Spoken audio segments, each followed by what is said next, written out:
Keterampilan dasar mengajar ini merupakan kemampuan khusus yang harus dimiliki oleh para pengajar agar dalam melaksanakan pengajarannya, guru dapat melaksanakan dengan efektif, efisien, dan profesional. Ada 8 keterampilan mengajar. Dari yang pertama, keterampilan membuka dan menutup pembelajaran. Kalau keterampilan membuka adalah kegiatan yang dilakukan oleh pendidik untuk menciptakan suasana siap mental dan penuh perhatian pada diri peserta didik. Sedangkan keterampilan menutup pelajaran adalah kegiatan yang dilakukan oleh pendidik untuk mengakhiri kegiatan inti pelajaran tersebut. Nah, kedua keterampilan ini tuh perlu dilatih oleh pendidik karena keterampilan membuka pelajaran ini sangat penting, dari hal menarik perhatian, bagaimana memotivasi peserta didik untuk mengikuti pelajaran dari yang awal sampai yang akhir. Nah, demikian juga dengan keterampilan menutup. Di situ pendidik bisa nih membuat suatu simpulan atau pengevaluasian agar peserta didik dapat lebih mengerti. Keterampilan mengajar yang kedua yaitu memberi penguatan. Nah, penguatan adalah respon terhadap suatu tingkah laku positif yang dapat meningkatkan kemungkinan berulangnya kembali tingkah laku tersebut.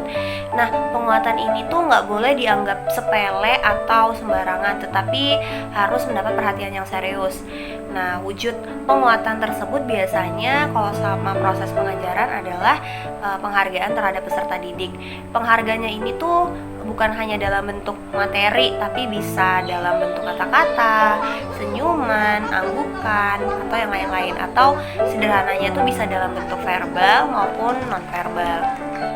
Nah, pada dasarnya pemberian penghargaan itu memberikan pengaruh yang positif kepada peserta didik dalam proses pembelajaran. Oleh karena itu, keterampilan memberi penguatan ini harus senantiasa dilatih oleh pendidik agar proses pembelajaran dan pemberian penguatan kepada pendidik, peserta didik dapat lebih optimal. Yang ketiga, keterampilan mengadakan variasi. Variasi dalam kegiatan belajar mengajar adalah perubahan dalam proses kegiatan yang bertujuan untuk meningkatkan motivasi para peserta didik dan mengurangi kejenuhan dan kebosanan. Nah, variasi dalam kegiatan belajar mengajar ini dapat dikelompokkan menjadi 3 bagian. Yang pertama, variasi dalam gaya mengajar. Yang kedua, variasi dalam penggunaan media dan bahan pelajaran, dan yang terakhir adalah variasi dalam pola interaksi dan kegiatan. Nah, proses pembelajaran variasi itu mempunyai tujuan yang pastinya untuk menumbuh kembangkan perhatian dan minat peserta didik agar bisa belajar lebih baik. Nah, supaya bisa menumbuhkan perhatian peserta didik tersebut, mungkin ada beberapa cara. Yang pertama, bisa melibatkan peserta didik, jadi peserta didik dapat bisa lebih aktif dan menanggapi rasa ingin tahu peserta didik. Yang keempat, ada keterampilan menjelaskan. Nah, dalam kaitannya dengan kegiatan belajar mengajar, istilah menjelaskan berarti menyampaikan atau mengorganisasikan materi pelajaran dalam tata urutan yang terencana secara sistematis sehingga dapat dengan mudah dipahami oleh peserta didik. Nah, dengan demikian pengertian ini dapat diketahui bahwa keterampilan menjelaskan mutlak dan perlu dimiliki oleh setiap pendidik. Jangan sampai ada miskonsepsi antara pendidik dan peserta didik, karena hal itu akan berpengaruh pada pemahaman dan prestasi para peserta didik. Yang kelima, keterampilan bertanya. Nah, keterampilan bertanya ini tuh menurut saya sangat perlu untuk dikuasai para pendidik, karena hampir setiap kegiatan belajar mengajar, pendidik mengajukan pertanyaan, dan kualitas pertanyaan pendidik itu menentukan kualitas jawaban peserta didik. Pertanyaan pendidik pastinya dapat mengaktifkan peserta didik sehingga terlibat optimal dalam pembelajaran. Di samping dapat mengecek pemahaman peserta didik terhadap materi yang sedang dibahas, keterlibatan ini akan mampu meningkatkan motivasi peserta didik untuk belajar karena ia merasa ikut berperan dalam pembelajaran.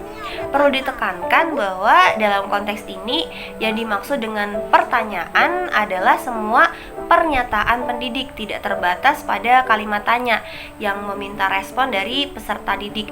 Dengan demikian, kalimat perintah dari kalimat tanya dalam konteks ini termasuk ke dalam jenis pertanyaan. Keterampilan yang keenam yaitu keterampilan memimpin diskusi kelompok kecil.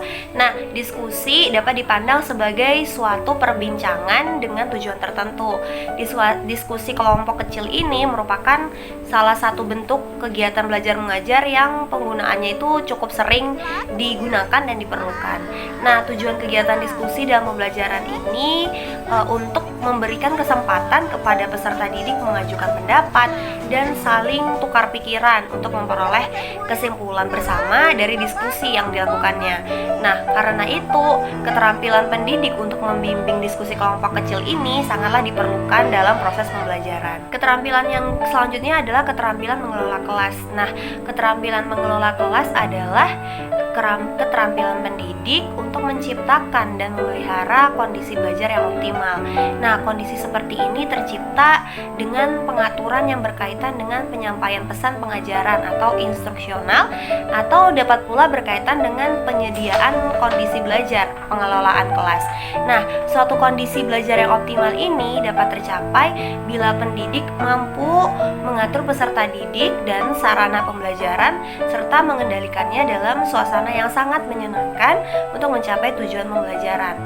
Nah, di samping itu, hubungan interpersonal yang baik antara pendidik dengan peserta didik atau peserta didik dengan peserta didik merupakan syarat keberhasilan dari pengelolaan kelas ini. Keterampilan dasar yang terakhir yaitu keterampilan mengajar kelompok kecil dan perorangan atau individual. Mengajar kelompok kecil dan individual biasanya terjadi dalam konteks pengajaran klasikal. Nah, ketika berada di dalam kelas, orang pendidik kemungkinan menghadapi banyak kelompok kecil serta banyak peserta didik yang masing-masing diberi kesempatan untuk belajar secara kelompok atau secara individual. Nah, dengan penguasaan keterampilan mengajar kelompok kecil dan individual ini memungkinkan pendidik mengelola kegiatan jenis ini secara efektif dan efisien serta memainkan perannya sebagai organisator kegiatan belajar mengajar, sebagai sumber informasi bagi peserta didik, lalu sebagai pendorong atau pemberi motivasi bagi peserta didik untuk belajar. Yang keempat, sebagai penyedia materi dan kesempatan belajar bagi peserta didik. Yang kelima, pendiagnosis dan pemberi bantuan kepada peserta didik sesuai dengan kebutuhannya. Dan yang terakhir adalah peserta kegiatan yang punya hak dan kewajiban seperti peserta lainnya. Nah, seperti itu. Jadi ada 8 kemampuan dasar, keterampilan dasar dalam mengajar yang perlu dikuasai oleh para pendidik. Jadi 8 keterampilan dasar mengajar yang perlu dikuasai oleh pendidik adalah yang pertama, membuka dan menutup, memberi penguatan, mengadakan variasi, menjelaskan, bertanya, memimpin diskusi kelompok kecil, mengelola kelas, dan mengajar kelompok kecil dan individual. Sekian video kali ini. Sebelum menutup, saya ingin mengucapkan banyak terima kasih kepada Ibu Syams Kusumaningrum, dosen pengampu mata kuliah belajar dan pembelajaran. Terima kasih atas ilmunya selama 1 semester ini. Selama perkuliahan saya sangat enjoy dan selalu menunggu mata kuliah Ibu. Terima kasih sekali lagi. Saya akhiri, sampai berjumpa di video selanjutnya. Wassalamualaikum warahmatullahi wabarakatuh.